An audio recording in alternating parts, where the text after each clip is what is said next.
أعوذ بالله من الشيطان الرجيم.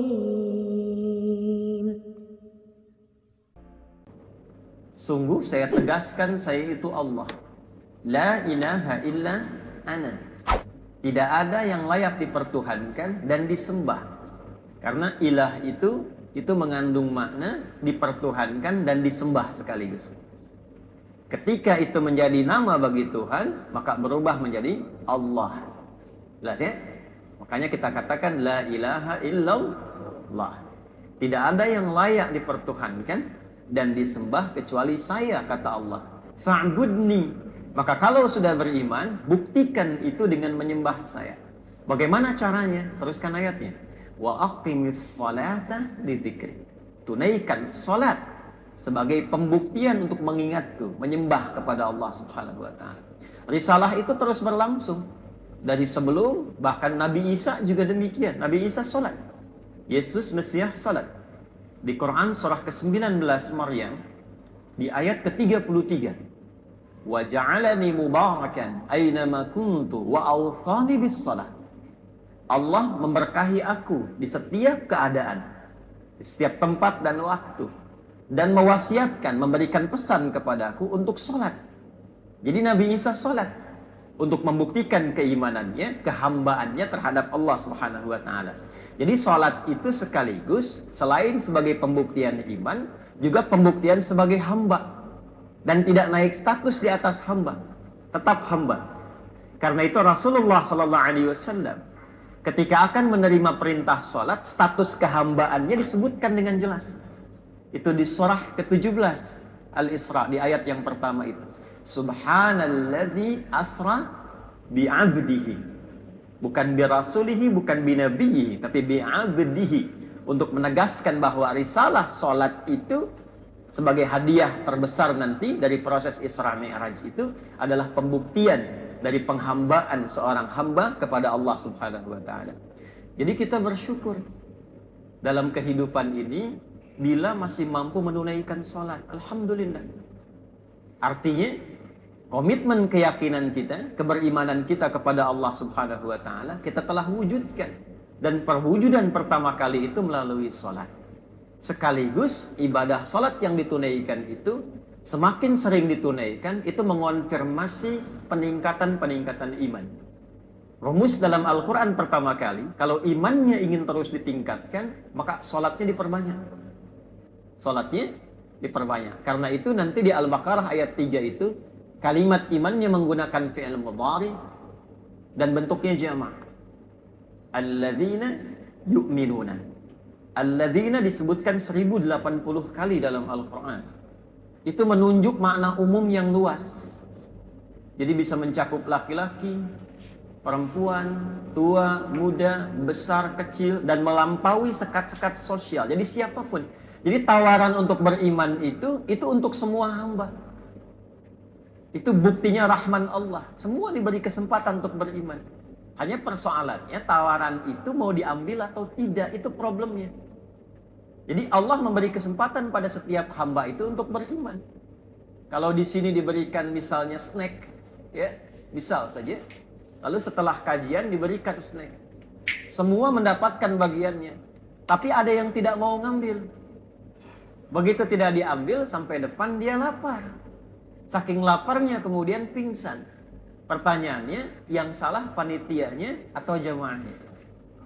Jemaahnya. Karena panitia sudah menawarkan, yang bersangkutan tidak mengambil. Jadi kalau ada yang tidak beriman, jangan salahkan Allahnya. Karena konsep dasarnya semua diberikan kesempatan yang sama. Cuma manusianya yang tidak mau ngambil. Fir'aun kan se-Fir'aun-Fir'aunnya. Ngaku Tuhan, hobi bunuh orang, perbuatannya zalim, masih dikirimkan 2 orang nabi kan, Musa dan Harun, dan diperintahkan berdakwah dengan lembut. Itu se-Fir'aun-Fir'aunnya. Karena itu konsep pemberian hidayah itu terbuka untuk semua, tinggal kita mau ngambil atau tidak. Itu yang dimaksud di Quran surah ke-29 Al-Ankabut itu, di ayat yang terakhir itu. Walladzina jahadu fina lanahdiyannahum subulan. Orang-orang yang serius mengambil hidayah yang telah kami tebarkan itu, Jadi pancaran hidayah itu seperti sinyal yang ditebarkan. Tinggal kita mau mengambilnya atau tidak. Jadi kalau antum ingin cepat dapat hidayah itu, coba cepat cari tempat-tempat yang sinyalnya kuat mendapatkan itu. Anda kan kalau telepon sinyalnya lemah langsung keluar cari sinyal kan? Jalan sambil tunjuk-tunjuk padahal yang telepon nggak ada di situ gitu. Ini sinyalnya nggak ada nih gitu kan? Tapi Anda cari-cari supaya sinyalnya penuh lagi. Itu Allah tebarkan sinyalnya ada di majlis ilmu, di majlis, di masjid, di ta'lim, ya kan? Itulah sinyalnya. Kalau kita mau mendekat ke situ, maka lanahdiyannahum subulana. Kami akan tunjukkan kata Allah dan dibimbing untuk mendapatkan jalan-jalan kemuliaan menuju Allah Subhanahu wa taala. Dan alhamdulillah, salat berjamaah itu di antara jalan-jalan untuk mendapatkan hidayah Allah. Dan itu sangat mahal. Biasanya di antara sekian surah-surah yang dibacakan oleh imam itu bukan sekedar permohonan yang ditujukan kepada Allah, tapi umumnya mewakili pesan-pesan penting yang menjadi kebutuhan seluruh jamaah yang menunaikan salat.